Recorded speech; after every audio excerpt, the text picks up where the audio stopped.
Hello friends, welcome to Menaka recipes. இன்றைக்கி நம்ம சேனலில் ஒரு சூப்பரான ஸ்வீட்டான பணியார ரெசிபி தான் பார்க்க போகிறோம். வெள்ளை பணியாரம். இதுக்கு பார்த்திங்கன்னா பச்சை அரிசி 1 கப் எடுத்துக்கலாம். அது கூட 1 டேபிள் ஸ்பூன் அளவு உளுத்தப்பருப்பு சேர்த்துக்கிறேன். அதாவது 1 கப் அரிசிக்கு 1 டேபிள் ஸ்பூன் உளுத்தப்பருப்பு எடுத்துருக்கேன். இது கூட தண்ணி ஊற்றி ஒரு 3-4 வாட்டி நல்லா நம்ம வாஷ் பண்ணிக்கலாம்.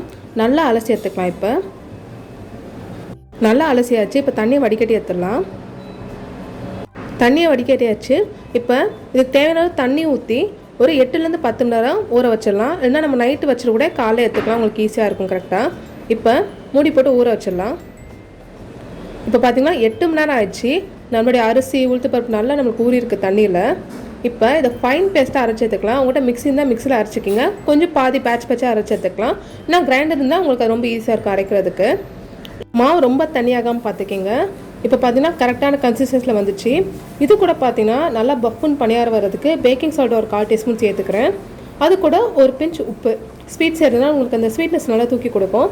இப்போ நல்லா விஸ்க் பண்ணிக்கிங்க. இதை இப்போ நல்லா ஸ்மூத்தான பேட்டர் ரெடி ஆயிடுச்சு. இப்போ பார்த்தீங்கன்னா நான் வந்து நல்லா வெள்ளை பணியாரம் வர்றதுக்காக நம்ம ஒயிட் சுகர் தான் சேர்க்குறோம். அப்போ தான் நமக்கு அந்த ஒயிட் கலர் கரெக்டாக இருக்கும். 1 கப் பச்சரிசிக்கு 1 கப் சர்க்கரை சேர்த்துக்கிறேன். உங்களுக்கு வேணும்னா கூட கொஞ்சம் 1/4 கப் அவளும் சேர்த்துக்கலாம். நல்லாயிருக்கும் உங்களுக்கு பணியாரம் டேஸ்ட், இன்னும் தூக்கி கொடுக்கும் எக்ஸ்ட்ரா டேஸ்ட் உங்களுக்கு. இப்போ இதையும் நல்லா மிக்ஸ் பண்ணி விட்டுக்கிங்க. எந்த இடத்துலையும் கட்டி ஆகாமல் பார்த்துக்கிங்க நம்ம சர்க்கரையை. உங்களுக்கு வேணால் நீங்கள் சர்க்கரையை பொடி பண்ணி சேர்த்துக்கலாம். இப்போ சர்க்கரை நல்லா கரைஞ்சிச்சு. மாவு கரெக்டாக இருக்குது ஃப்ரை ஆகிறதுக்கு. இப்போ வாங்க ஃப்ரை பண்ணிடலாம். ஆயிலை மேக்ஸிமம் லோ ஃப்ளேம்லேயே வச்சுக்கிங்க. இல்லைன்னா மீடியம் ஃப்ளேமில் வச்சுக்கலாம்.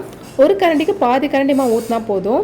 இந்த மாதிரி ஊற்றினே உங்களுக்கு நல்லா பஃப்னு வரும். உங்களுக்கு 10லேருந்து 15 செகண்ட் போதும். உங்களுக்கு பணியாரம் கரெக்டாக இருக்கும் உங்களுக்கு வேகிறதுக்கு. உங்களுக்கு அந்த கலர் தான் முக்கியம், உங்களுக்கு ஒயிட் கலர். உங்களுக்கு பாருங்களுடைய பணியாரம் சூப்பராக ரெடி ஆயிடுச்சு. இப்போ நம்ம பிளேட்டிங் வச்சிடலாம். செட்டிநாடு ஸ்பெஷல் வெள்ளை பணியாரம் சூப்பராக ரெடி ஆச்சு. இது சைட் டிஷ்ஷாக கார சட்னி காம்பினேஷன் ரொம்ப சூப்பராக இருக்கும். 10லேருந்து 15 பணியாரம் சூப்பராக தாராளமாக சாப்பிட்லாம். நீங்களும் கண்டிப்பாக ட்ரை பண்ணி பாருங்கள். மறக்காமல் நம்ம சேனல் லைக் பண்ணுங்கள், ஃபாலோ பண்ணுங்கள், சப்ஸ்கிரைப் பண்ணுங்கள். தேங்க்ஸ் ஃபார் வாட்சிங் வீடியோ. Bye friends.